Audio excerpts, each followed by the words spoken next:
Hola, vamos a continuar con el estudio de química. Hoy vamos a entrar al siguiente módulo que lleva por título la estructura atómica. Como vimos anteriormente, el átomo es la idea clave en el estudio de la materia. ¿Y cómo se definía? Bueno, como la parte más pequeña de todas las cosas.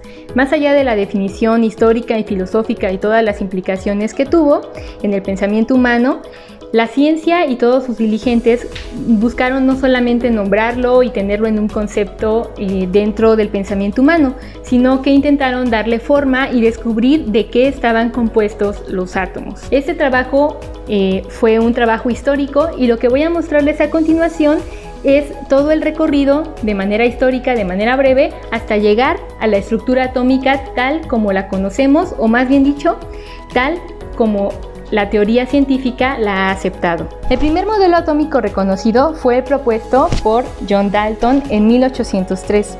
Este consistía en considerar a los átomos como esferas rígidas, completamente rígidas y sólidas, que eran indivisibles. El segundo modelo atómico fue propuesto por Thomson en 1904. Thomson, de hecho, descubrió a los electrones. Dentro de sus experimentos logró notar que los átomos tenían dentro de sí algo que tenía cosas cargadas negativamente.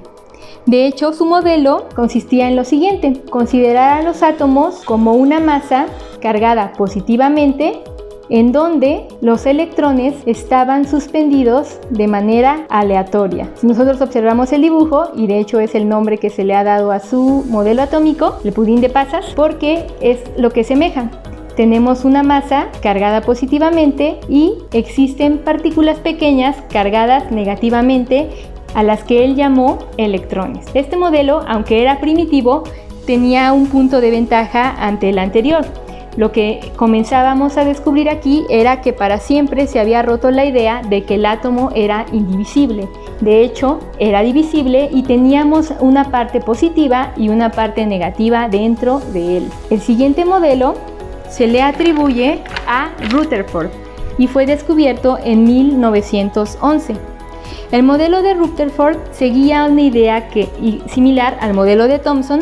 Sin embargo, descubrió que el átomo tenía en el centro concentrada la carga positiva y que los electrones se encontraban girando alrededor de él. Esta idea de los electrones girando alrededor de él, de hecho, surgió como una analogía del sistema solar que nosotros conocemos. Este modelo de Rutherford es el famoso modelo que de hecho aún podemos ver en algunas imágenes sobre el átomo, en donde el núcleo, que está en el centro, cargado positivamente, está rodeado de electrones en sus diferentes órbitas que simulan al sistema solar. Este modelo, a pesar de que tenía puntos muy fuertes, fue sustituido, o mejor dicho, mejorado por el siguiente modelo, que fue propuesto por el danés Niels Bohr. Este modelo consistía en considerar a los electrones dentro de órbitas. En un esquema sencillo, se parece mucho al esquema de Rutherford. Tenemos la carga positiva concentrada en el núcleo y los electrones en órbitas específicas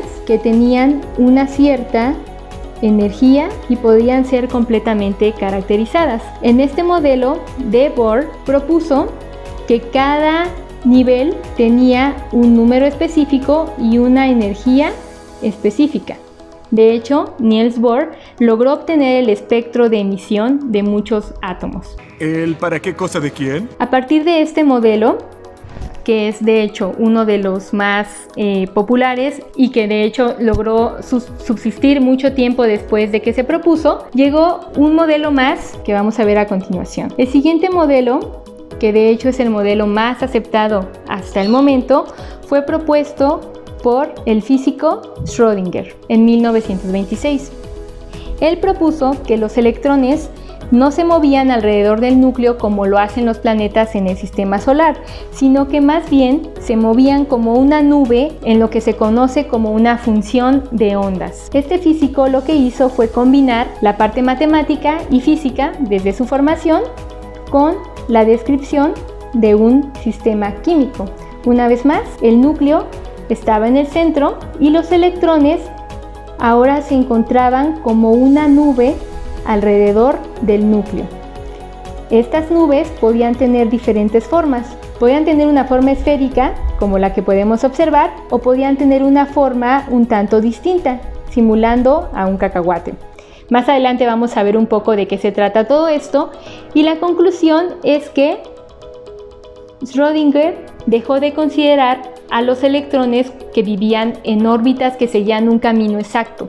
Lo que dijo Schrödinger es que más bien se trata de una probabilidad, una nube de probabilidad en donde es más posible encontrar a los electrones.